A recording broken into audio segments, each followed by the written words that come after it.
ओम नमः शिवाय। नमस्ते।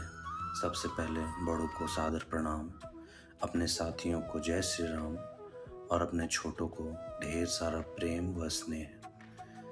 दोस्तों, मैं नीतीश कुमार। आज हम श्रीमद् भगवत गीता के 7वें अध्याय की चर्चा करेंगे, जिसे ज्ञान विज्ञान योग कहा गया है। यह अध्याय हमें भगवान श्री कृष्ण के वास्तविक स्वरूप और उनके दिव्य ज्ञान का रहस्य बताता है। 7वां अध्याय ज्ञान और विज्ञान का संगम है।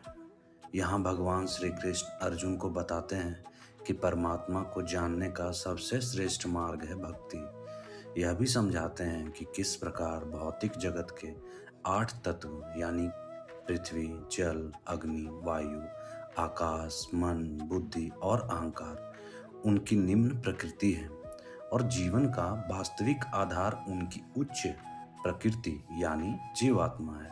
भगवान कहते हैं कि संपूर्ण सृष्टि उन्हीं से उत्पन्न हुई है और अंततः उन्हीं में लीन हो जाती है। इस अध्याय की मुख्य शिक्षाएं इस प्रकार है। पहली, भगवान का स्वरूप। श्री कृष्ण अर्जुन को बताते हैं कि मैं ही जगत का मूल कारण हूँ। सब कुछ मुझसे प्रकट होता है और मुझ में ही विलीन होता है, यानी जो कुछ भी दिखाई दे रहा है वह सब भगवान का ही विस्तार है। दूसरा, प्रकृति के 8 तत्व।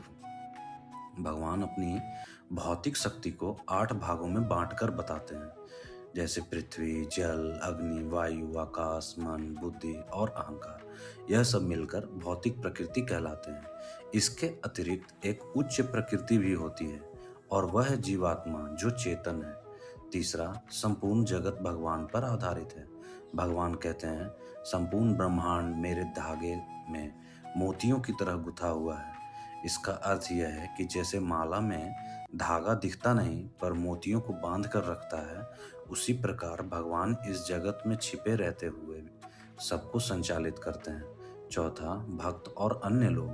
भगवान बताते हैं कि 4 प्रकार के लोग भक्ति में लगते हैं। पहला, दुखी व्यक्ति। दूसरा, जिज्ञासु जो सत्य जानने की इच्छा रखने वाला है। तीसरा, धन की इच्छा रखने वाला। और चौथा, ज्ञानी जो वास्तव में परमात्मा को जानना चाहता है। इनमें से ज्ञानी भक्त भगवान को सबसे प्रिय होता है। 5वां, माया और भगवान की शक्ति। श्री कृष्ण कहते हैं, मेरी दैवी माया को पार करना बहुत कठिन है, लेकिन जो व्यक्ति मेरी शरण में आता है वह इसे पार कर लेता है। यानी ईश्वर की भक्ति और शरण ही संसार से मुक्ति का मार्ग है। 6वां, भक्ति का सर्वोच्चता। अंत में भगवान अर्जुन से कहते हैं, जो मुझे मनुष्य पूर्ण रूप से जानता है और मेरी भक्ति करता है वही वास्तव में मुझको प्राप्त करता है। अध्याय का निष्कर्ष ये है दोस्तों, 7वें अध्याय का संदेश है कि भगवान सर्वव्यापी हैं। उन्हें जानने का मार्ग केवल भक्ति है। भक्ति करने से मनुष्य माया को पार करके ईश्वर की सच्ची अनुभूति करता है और अंततः परम शांति और मुक्ति को प्राप्त करता है।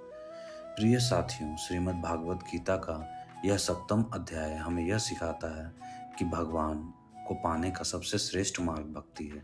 यदि हम श्रद्धा और विश्वास के साथ उनकी शरण में जाते हैं तो कोई भी बंधन हमें रोक नहीं सकता। अगर आपको यह अध्याय अच्छा लगा हो तो कृपया इस वीडियो को लाइक, कमेंट, शेयर और सब्सक्राइब करें, ताकि गीता का यह दिव्य संदेश अधिक से अधिक लोगों तक पहुंच सके। धन्यवाद। बड़ों को प्रणाम, छोटों को ढेर सारा प्रेम व स्नेह। धन्यवाद।